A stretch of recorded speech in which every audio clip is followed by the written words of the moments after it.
शकल सुभाग्यनग्रहाणां सर्वमङ्गलं वदं महागणसर्वयां गणसस्य मुखे विष्णुकण्ठे रुद्रसमासदकमूले तत्रस्तु ब्रह्मा मध्ये मातर्गणासुदागुचौ सागरा सर्वे सप्तदेवासुन्दराः ऋग्वेदो यजुर्वेदः सामवेदोऽद्विरुगायान्तदेवभूयात्तदुर्चकार गङ्गे चैता सर्वे कलसां समासदाः गंगे जमुने शैव गोदावरी सरस्वती नर्मदा सिन्धु कावेरी जले अस्मिन् सन्नतमुरुकोण्डमोण्डमोण्डमोण्डमोण्डमाः सर्वद्रव्याणि अस्रेण सम्प्रोक्तयेत् अस्राय स्वाहा अस्राय स्वाहा तस्य यजमानस्य अस्राय स्वाहा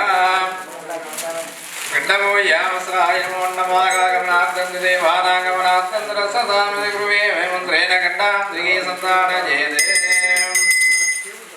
देवदेवो याम रामयेदस्राय मोण्डमागानन्दधर्मज्ञान वैराग्येन त्रिमगापद्मायो त्रिमगा सर्वमङ्गलमाङ्गल्यस्य वेदपाठसाधये शरण्यत्र्यम्बके गौरीं नारायणे नमोऽस्तुते महालक्ष्मी अम्बिका देवी नमः विद्यादिगणितेभ्यः भारतं पूज्यम् अर्घ्यं दत्त्वास्राय स्वागानन्दधर्मज्ञान वैराग्येन त्रिमगापद्मायो अङ्गलाङ्गलां गणपत्यात्रामं गावनन्दायं गाधर्मानं गाञ्जानानं गावैराग्यानं गा अनस्वर्यमगा पद्मात्राय गणपत्यात्राय गणपति मूर्तये नमः।